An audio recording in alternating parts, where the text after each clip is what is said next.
Good morning, folks, and welcome to News Channel 10 Special News Report. I'm Ted Newsom. And I'm Linda Lewis. This special report featuring case-based learning explores the platform for educators and students, the tools used, and the effect it has on student learning.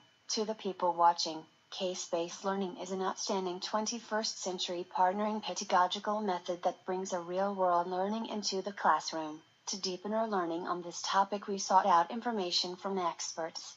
Where else would you find better information regarding case-based learning other than the classroom? Today we have live with us Dr. Harvey Blair from Whitmore High School. Dr. Blair, often people say that case-based learning sounds like problem-based learning, so how do you explain the difference? Linda, comment sure has its similarities. Problem-based learning involves being posed with a specific complex problem to solve and presented with the information and tools to derive the solution. On the other hand, case-based learning involves cases or being told a story that usually poses a problem or problems to address.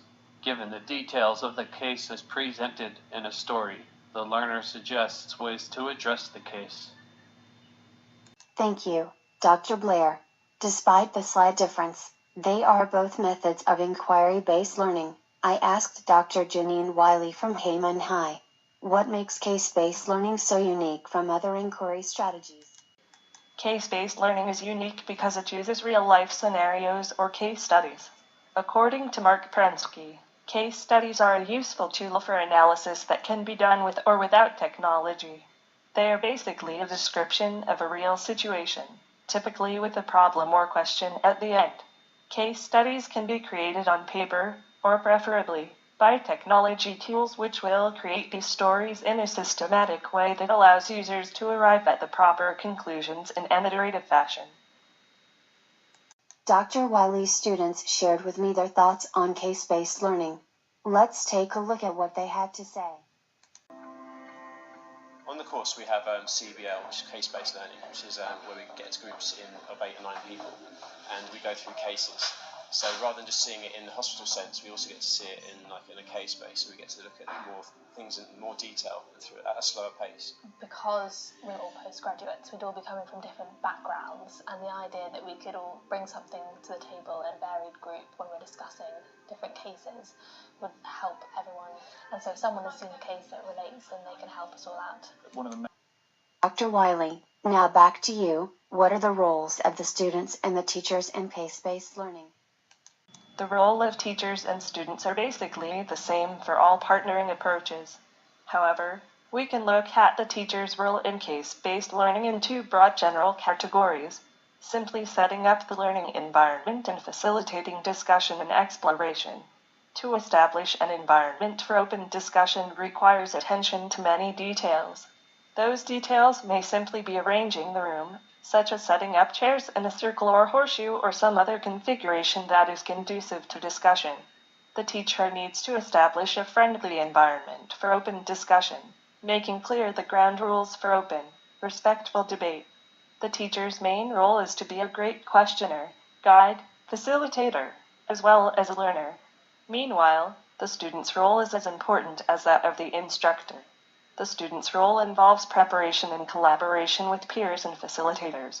In addition to preparation, the successful student will continually evaluate the proposed solutions and reflect on what is learned and what needs to be learned.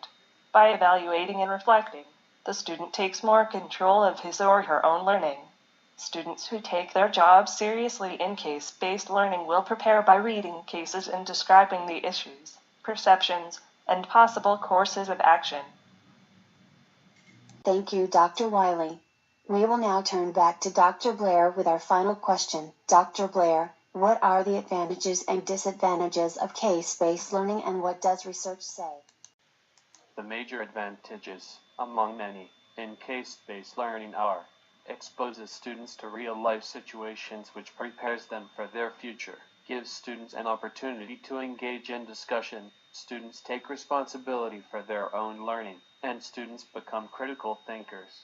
Like all other learning methods, there comes disadvantages. The most common disadvantages are fear of material not being covered, time-consuming, and lack of participation.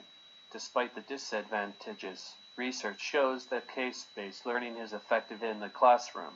This type of learning gives students an active role in the learning process. The active exchange of information increases student interest and promotes critical thinking. There is also evidence that students who work cooperatively, such as in case-based learning and other related methods, retain information much longer than those who work individually. Thank you, Dr. Blair. Overall, in case-based learning, students review a real-world situation, a case, that poses a thought-provoking problem or dilemma. The real-life nature of cases brings interest and relevance to the application of abstract concepts and theory in practice. Students have to sort out and analyze data presented in the case, consider relevant theory, draw conclusions, and present solutions. Through teamwork and whole class discussion, collaborative learning plays a large role in uncovering different solutions, understanding the pros and cons of each, and weighing benefits. Case-based learning is now widespread across disciplines. Case libraries have grown, and cases may be presented in a variety of media. Now, as online learning grows, educators are exploring case-based learning in online environments, as well as in the classrooms. This wraps up our special news report. Thanks for watching News Channel 10 and have a great day.